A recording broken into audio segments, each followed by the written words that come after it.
Dave Anderson was the mentor that we first reached out to on MentorCam. Dave and I hit it off very well. We started looking for advice from how to get in touch with different types of VCs and angel investors, as well as when we're pitching to them, how to pitch.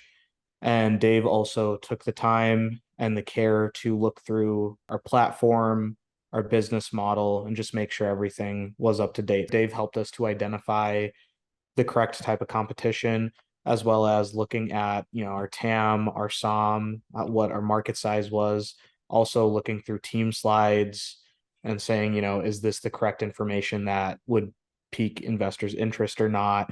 Just really going through the pitch deck and making sure that there wasn't a bunch of noise in there.